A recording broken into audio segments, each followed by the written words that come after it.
Revitalize your skin with the HydraFacial, the ultimate all-in-one facial experience.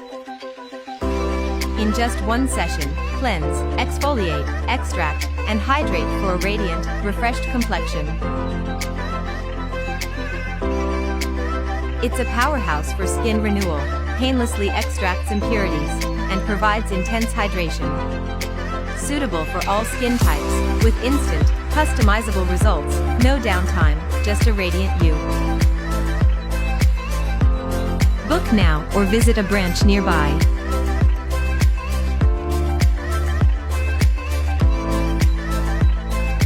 Don't forget to subscribe to our official Facebook and Instagram pages Royal Prince PH Official for more updates.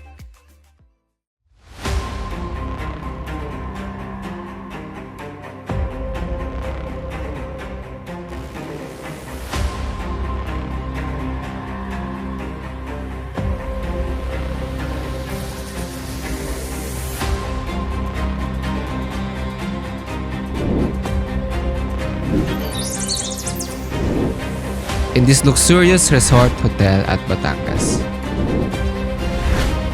20 men from different parts of the country.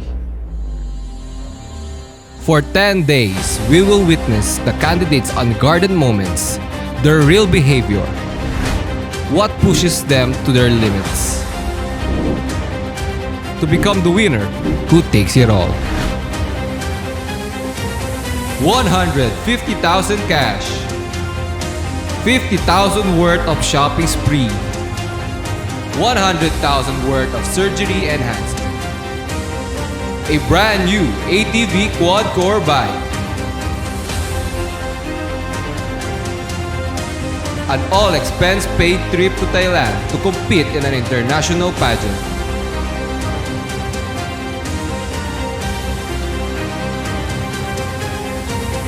A 1-month free use of self-drive sedan. 300,000 worth of aesthetic services. In a 1-year talent management contract with Star Rems Entertainment Production. All these awaits the winner of Man of the Philippines 2024. Now, let's meet the candidates.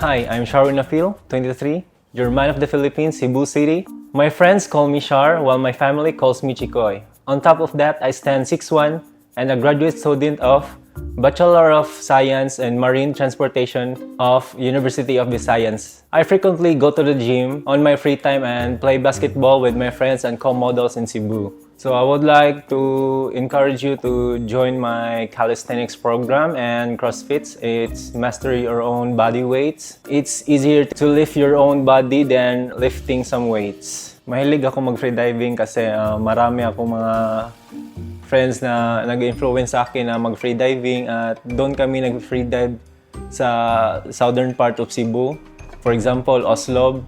Marami kang makikitang, for example, yung mga blue whale shark, yung mga school of sardines, then yung mga turtles doon. Doon ako lumaki sa Cebuan. Cebu is a very religious place and devoto kami ni Santo Niño. Yung Cebu is maraming mga tourist spots, mga delicacies. Yung delicacies doon is, for example, yung chicharon at saka yung lechon. Maraming mga turista doon pupunta para lang sa delicacies na yun. Ako yung klaseng taong introvert kasi hindi ako nakikihalubelo sa mga maraming tao kasi nahihiya ako eh. At saka di ko gustong palaging nag-night out kasi I'm more on studying sa bahay namin. Ang usually ginagawa ko para ma-entertain yourself ko is naglilinis ng bahay kasi yan yung tinuro sa amin ng magulang ko. Kapag hindi kami naglinis, hindi kami kakain. Sometimes, palagi akong magalit kapag hindi masunod yung mga gusto ko. Kasi more like OC kasi ako eh. Doon sa amin eh. Gusto ko palagi malinis yung paligid ko. Yung high school ako, second year high school, naging independent ako. Kasi marunong ako mag-basket, so I try to try out some varsity and then yun, natanggap ako pag varsity. And simula nun, ako nang nagpipay ng tuition fees ko, na lahat-lahat.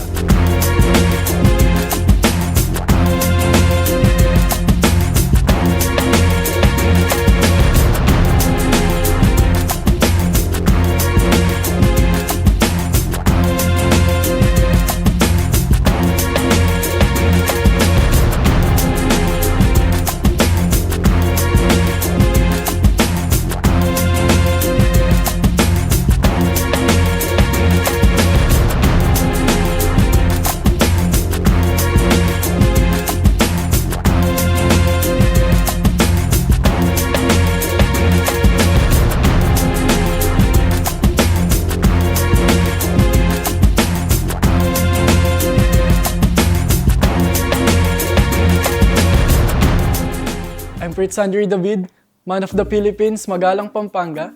This is my first time in pageantry. I joined runway and fashion show.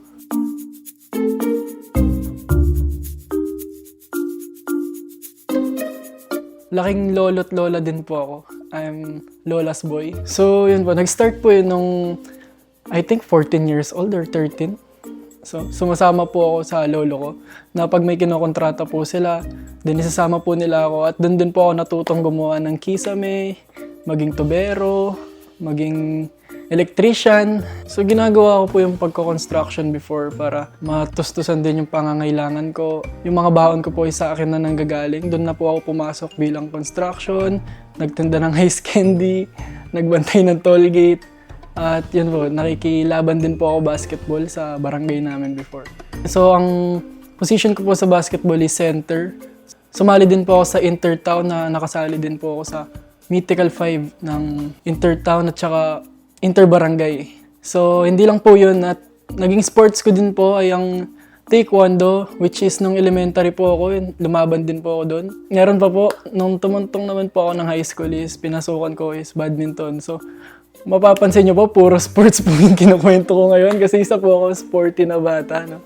Talagang tinutukan ko po talaga yun kasi nagbabaka sakali po ako na if ever na tinutukan ko yun, nag-focus ako doon, makakuha po ako ng scholarship sa mga paaralan. Nung papasok na po ako, makikita ko na yung mga kalaban ko, first time ko po sila makikita. Ayun po, naisip ko na, ay, mukhang mababait tong mga to. Mukhang may mga bagong magiging kaibigan na naman ako. Hindi ko po masasabi kung kaya ko sila. Ang masasabi ko lang po is gagawin ko yung best ko para, yun nga po, magkaroon ng title.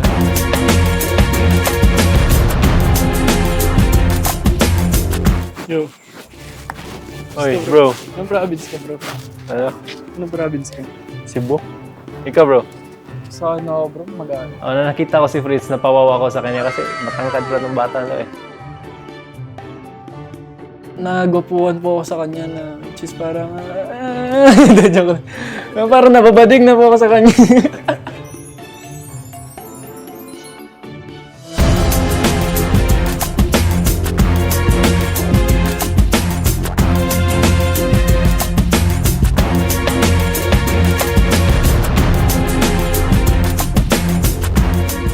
I'm Jerome M. Basagan, man of the Philippines, province of Bulacan. Ako po ay mahilig maglaro ng basketball, mag-ehersisyo, at ako po ay lumaki sa Baliwag, Bulacan na kung saan ay mas kilala sa pinakamahabang prosesyon sa buong mundo na sinasagawa tuwing Biyernes Santo. At isa pa sa pinagmamalaki namin ay ang Lechon Baliwag na makikita kahit saang lugar, ito ay yung matitikman. Ang interesanting bagay sa akin ay ang kumain ng mga exotic food tulad ng adobong palaka.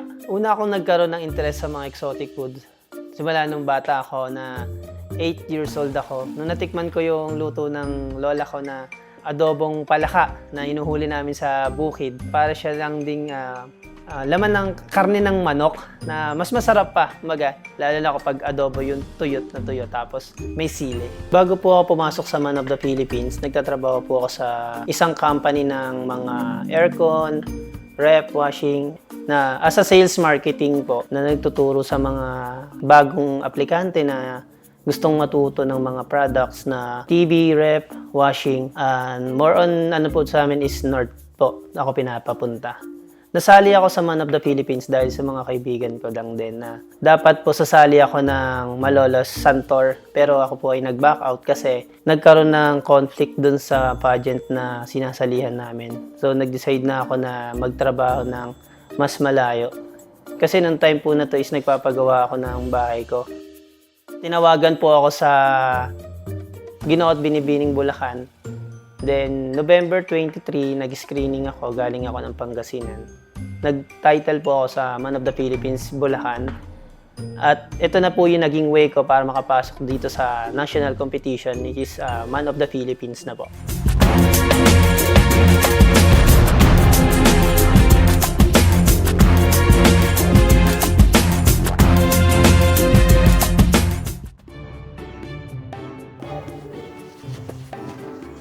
Hey bro.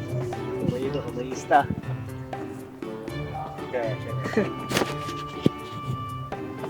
Kamusta? Bulacan, ikaw ba? So, nung una ko po nakita si Jerome is makulit, pero friendly, and parang magiging kuya-kuyaan ko rin po. Di ba nakakahilo? Nakakahilo? Pagka sumakay. Hindi naman. Saglit lang din yung biyahe. Sa tao yan. Si Fritz, first impression ko sa kanya, tahimik. Pero nung nagkita kami, sobrang kalug pala niya. Sobrang, alam mo yun, kahit na hindi ka dapat tumawa, mapapatawa ka niya kasi yun talaga yung attitude niya.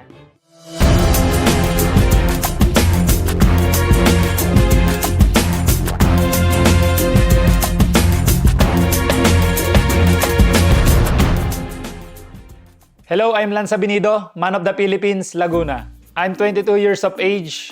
Love ko na sumali sa pageant, modeling, and basketball. Dalawa kaming magkapatid and very supportive naman yung parents ko pagdating sa mga ginagawa ko sa buhay. Sobrang madali akong makisama, sobrang masaya ako kasama. Sasakyan ko lahat ng trip nyo basta wag lang yung ikasasama natin, syempre. At saka hindi ako maarte. Nakikisama ko sa tao kasi sa totoo lang may balak akong maging public servant someday. Yun rin yung isa sa mga pangarap ko. Dapat mag-SK ako ngayon kaso hindi ako pinayagan ng parents ko. Tsaka pangarap kong maging sana, someday, artista. Pagpapala rin. Pero pag hindi, baka na lang, tambay na lang. Kung di nyo natatanong, mayroon akong programa sa amin, sa bayan namin sa Mabitak. Tuwing Saturday and Sunday na tinutulungan ko yung mga bata na magkaroon ng isang clinic or training program para mas ma-improve nila yung paglalaro nila. At saka gusto ko silang dalhin sa mataas na level ng paglalaro. Actually, yung lolo ko po kasi, siya yung nag-inspire sa akin na mag-basketball ako. Yung kapatid siya ng lola ko na sabi niya na pangarap niya dati na maging basketball player kaso di siya pinalad kasi wala siyang backer, ganun. Siya yung nag-inspire sa akin na mag-basketball. Kaya mahal na mahal ko yung basketball. Tsaka merong isang pagkakataon na sinayang ko nung panahon na sobrang adi ko sa pagbabasketball. Which is lalaro na sana ako ng NCAA kaso bigla ako umuwi gawa ng na-homesick kasi ako. And yung sa training program ko naman sa mga kabataan sa amin, sinimulan ko yun simula nung sinayang ko yung pagkakataon ng mga paglaro ko sa NCAA. Yun yung parang pinakang naging stepping stone ko para simulan yung program na yun sa mga kabataan. Masaya ako pag may natutulungan ako eh.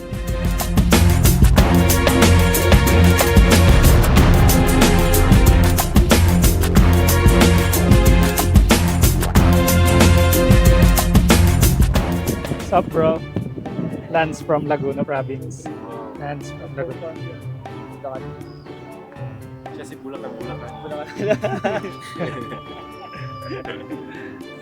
Si Lance Abinido, first impression ko sa kanya, tahimik, pero makulit din pala. Tapos, yun po, isa rin siya sa nakikita kong malakas sa Man of the Philippines. Siyempre po, is yung tindigan niya, then yung katawan, matangos yung ilong, yung kutis, okay. Musta? Hindi na pa kami dito eh. Kanina pa kayo? Pagod na. Si Lance naman po is first impression ko po sa kanya is tahimik lang. Pero parang si Tony Fowler din po pala siya. Ako'y tahimik lang sa umpisa.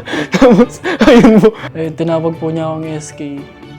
Pero hindi naman po ako SK. Ano daw po, sangguniang kalokohan daw po yung hawak ko. Sabi mo niya.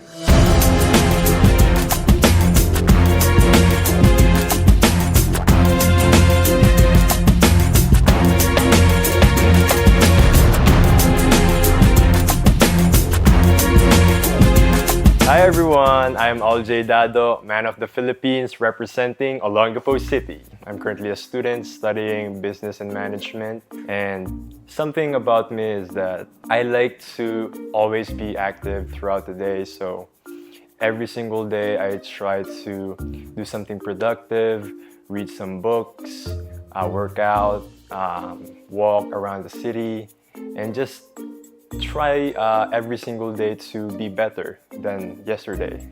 I'm somebody who loves to try new things in hopes that I can, upscale my skills to be able to improve on different things and just be, versatile and to be able to adapt to any situation that comes my way.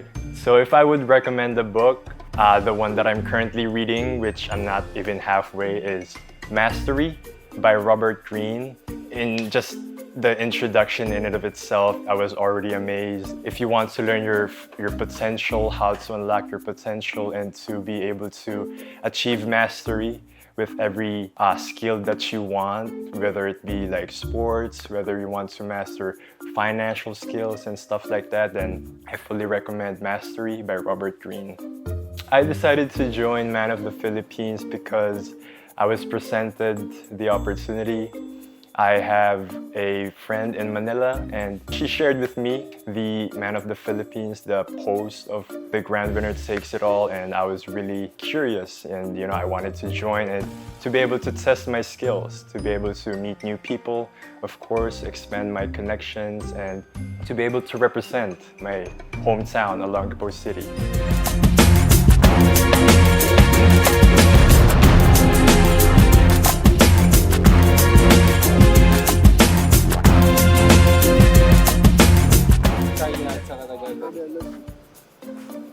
Bro. Grabe. Ang galing yung baton niya sa di ba? Yung nakita ko yan si Aljay for the first time, parang di siya ganun ka-jolly nga pag-ausap kasi seryoso lang, puro yung mga topics niya, parang ganun. Si Aljay naman po is nakita ko na po yan before. Pero hindi ko po siya nakausap, which is nakita lang po talaga ng dalawang mata ko. Para po siyang nasa loob ng radyo pag nagsasalita. Kasi sobrang lalim po ng boses.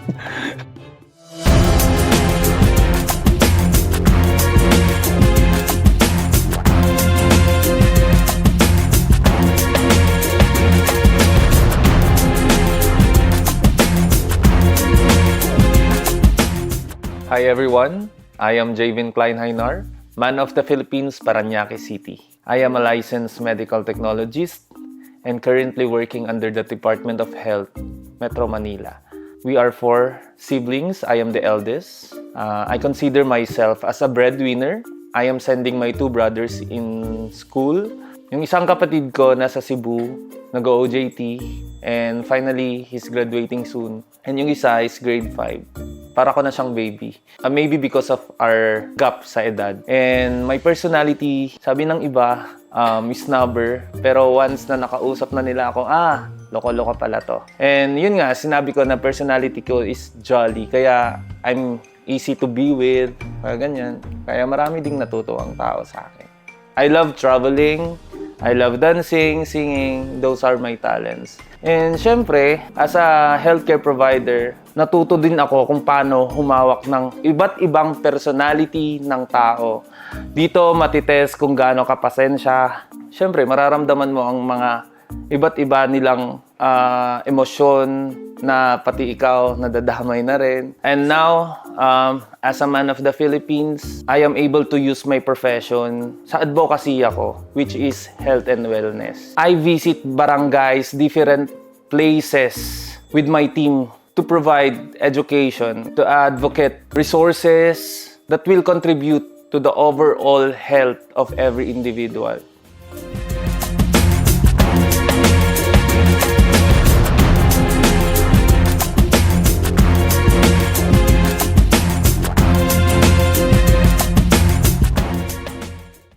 Wala na.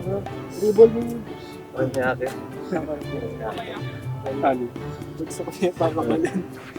Pagsak na ito, mga kapatid. Good lang, bro. Paranaque, malapit na. Malapit na. Malapit din na kami. Being honest, ano po, parang naisip ko na hindi kami magiging close ni Javin kasi parang very apart yung namin. Based on looks po, hindi ko pa siya nakakusap ng time na yun. Parang very apart yung parang personality based on judging and feeling. Malapit ka na, kay close na yung door. Ay, ano na, pagpasok mo, close na lang. Parang may something sa kanya eh. Parang may pagbakla.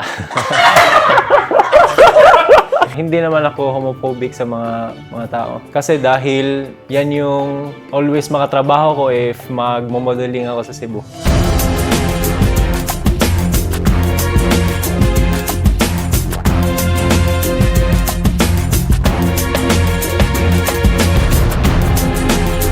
I'm Aris Ronnie Patis, your man of the Philippines, Pagadian City. Isa po akong probinsyano sa part ng Zamboanga del Sur at ang mama ko po is housewife at nagtayo siya ng negosyong mini-store para makatulong po kami sa pang-araw-araw na gastusin at pang-araw na pangangailangan. Kailangan po naming sumama sa papa ko pagsasaka. Para makatulong sa pag-aaral, pinapasok ko po yung pagninegosyo at pagninetworking. At the same time, tinutulungan ko rin yung mga classmate ko sa paggawa ng mga projects at kumikita din po ako doon ng dagdag po sa aking allowance. Recently, I love photography. That's one thing that I really look forward soon. And also, I love horror movies. I love watching movies alone and without any lights. Gusto ko tinatakot ko yung sarili ko. Yung horror movie na gusto ko is ang Insidious kasi napakadaming mga episodes niya na parang swak sa personality ko. Kahit sa dami ng mga nangyayari, parang na-overcome nila yung problem, na-overcome nila yung fear nila. There is another flat story na ginagawa ng mga movies lagi, which is interesting kasi yun sa horror movie na parang pag-iisipan mo na ano kayang susunod na mangyayari. So yun yung lagi kong iniisip na lagi kong sinusubaybayan each mga series movie. Nararamdaman ko po nung una is parang exciting. Every time I join pageant, kasi kahit mga small pageant, lagi ko pong inaano na dapat excited at saka dapat ako mag-enjoy. And looking forward to know more about the personality ng mga candidates ko and looking forward to their stories, their culture, and I'm very observant kasi sa mga tao. So tinitignan ko pa sila kung how can I approach them. Hopefully, mag-enjoy ako for the whole journey.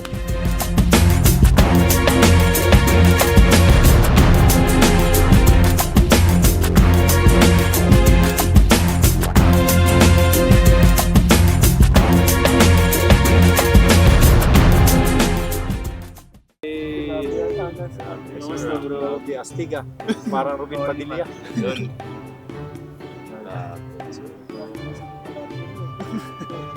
Bro, kuha ka na ng uhuan, bro. Pagadian. Okay. Thank you, bro.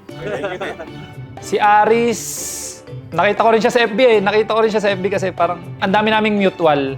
Kaya sabi ko, makaka-close ko to. Mukha itong mabait. Tsaka magaling rin makisama. Daddy, sit on my lap, daddy. Unang impression ko kay Aris is parang stricto din.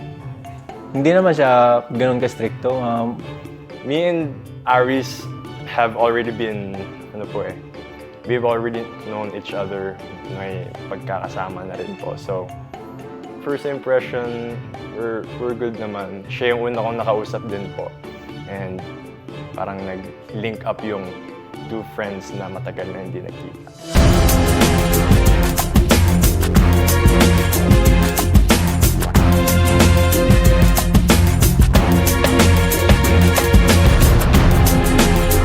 Hi, my name is Raymar Trabacio, your man of the Philippines, Leyte Province. I graduated at the Visayas State University and took up a Bachelor of Science in Environmental Management. So after pursuing my college degree, I worked in a call center for almost 10 years. And last week of January, I decided to resign because I'm going to establish a small business. So, good thing is that I have a friend of mine, a makeup artist, Mami Syrid. She pushed me to join the Man of the Philippines which I think it's a once in a lifetime opportunity. So when I see the prizes, I'm expecting that there's going to be a lot of veterans in terms of pageants. So I was really scared because I think that there's going to be a very tough competition. So I just tried actually my luck. So 2 days after when I arrived in Leyte, so I received a good message that I passed the screening, and it motivates me to be ready in terms of physically, mentally ready. All right, so something interesting about me is way back 2013, I was one of the survivor of Super Typhoon Yolanda, and in our municipality in Leyte, I am the president of an organization, like a valuable club, wherein we do clinics, valuable activities, because what happened was, ng Yolanda, very traumatic. Gusto ko may divert yung attention nila, kakaisip sa mga personal experiences, yung mga na-experience nila sa buhay, sa paglalaro.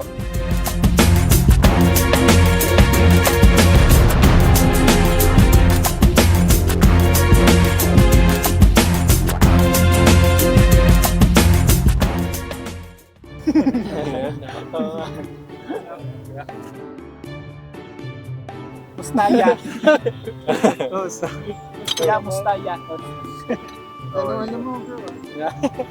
Si Rimac naman po, nung una ko po siyang makita is, akala ko po, kasama po siya sa mga staff, ganun.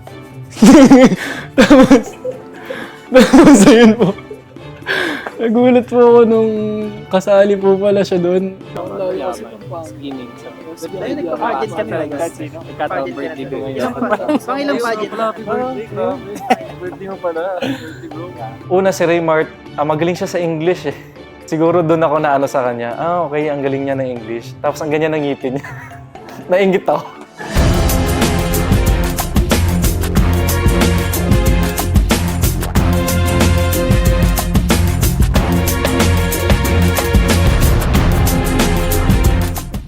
Hi everyone, my name is Joshua Salibio, man of the Philippines, Negros Occidental. I'm a breadwinner of our family, and we are 14 siblings. And out of 14 siblings, I'm the only one who are able to study in college, even high school. But sad to say, due to insufficient funding and lack of support, I did not finish my study. But I'm planning to go back to my study as well.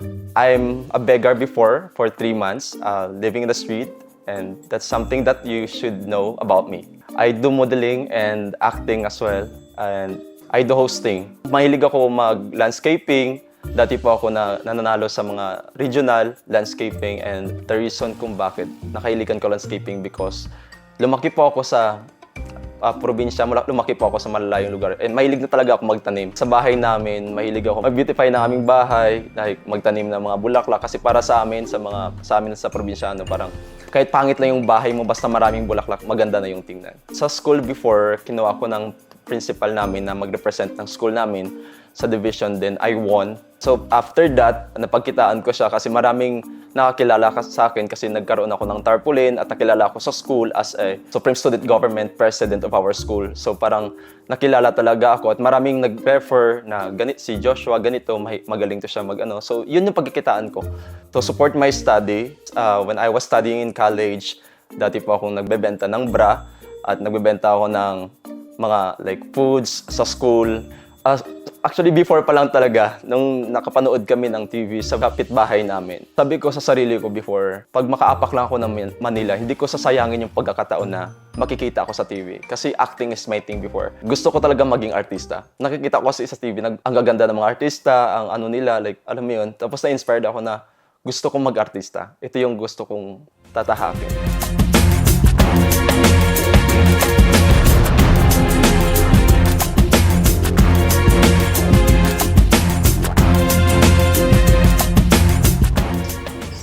Introduce yourself, bro. Negros. Ikaw pala si Negros. What's up, Negros? Negros. Ano siya, like, parang first impression ko sa kanya, para siyang merong mabigat na suliranin, ganun, parang pasan niya lahat. Kasi pag titingnan mo siya, parang ano siya yung problemado lagi, parang ano mo yun, siya yung breadwinner sa pamilya. Wala po, galit ka bro. Kalma lang, kalma. Baby, kalma. Nung nakita ko si Joshua, una, parang somehow yung kaba ko nawawala. Kasi, okay, may maliit. Parang, syempre, pag lahat malalakas, kakabado ka talaga. Parang, naisip kong magbaback out na lang. Pero nung nakita ko siya, parang, okay. Hindi naman sa pag-ano ha.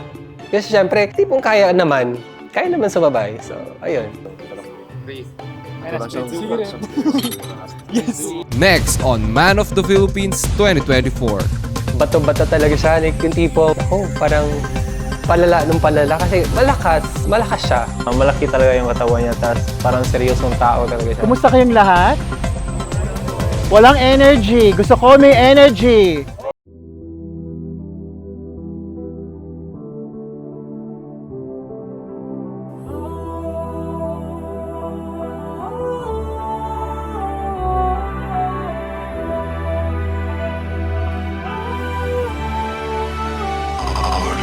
Patagisan ng galing, labanan ng Pilipino, isa lang ang hihirangin pagtungtong ng entablado. Patagisan ng galing, labanan ng Pilipino, isa lang ang hihirangin pagtungtong ng entablado. Patagisan ng galing, labanan ng Pilipino, isa lang ang hihirangin pagtungtong ng entablado. Patagisan ng galing, labanan ng Pilipino, isa lang ang hihirangin pagtungtong ng entablado. Nilipon ng mga kalalakihan na may dugong Pilipino, magpapatagisan ng tindig at ng kanilang talino. Hindi pwede ang mahina ang loob mo at kabado. Alisin ang daga sa dibdib, pagtungtong ng entablado. Respeto, delikado, makabayang Pilipino. Katapangan, gumagalang na may paninindigan. Nakamit ang karangalan sa ngalan ng kabutihan. Katangian na tunay na dugong Pilipinong makabayan. Man of the Philippines, man of the Philippines, man of the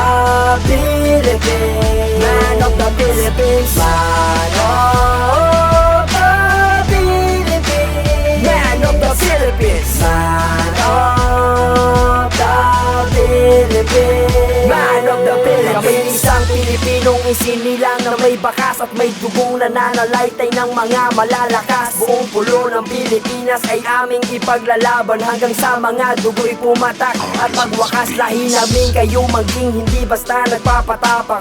Utak sa utak kung alaban ay handang sumabak at hindi nagpapatinag dahil sa walong sinag na nakatutok na nagbibigay mensahe kung ipaglalaban ng sipag. Makamtan ng sikat ng araw at makaya po sa bahaghari at palad ay mailapak, maiakap sa nag-iisang bandera o watawat. Walang balakid at wala sa aming makakaawat. Kung namin ay Pilipino sa isip at sa gawa, subukan nyo para di nyo masabing puro salita. Manalo, matalo, kami lalaban kahit mag-isa para sa bandidang Pilipinas na aking bansa.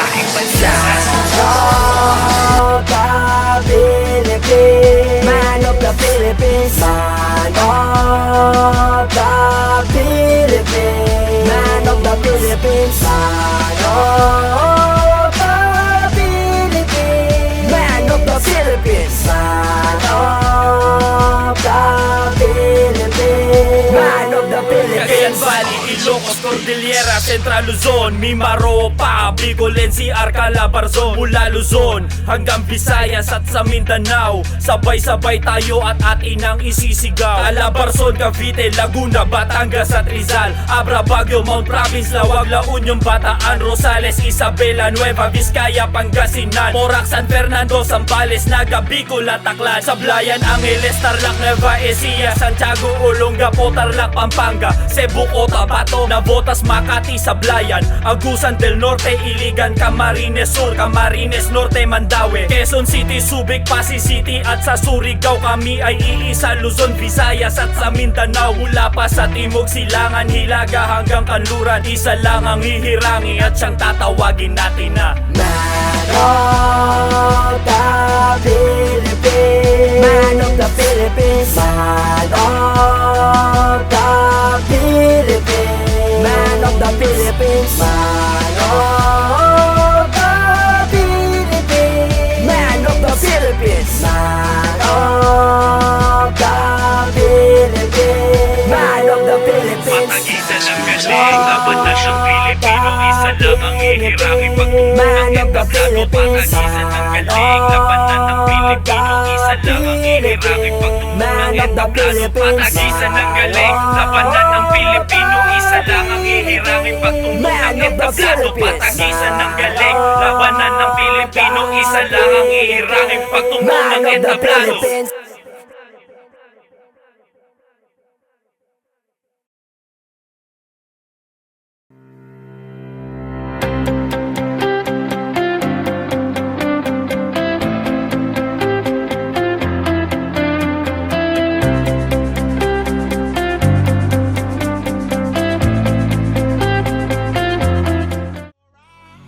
You by my side and just hold you, tease you, squeeze you, tell you what's been on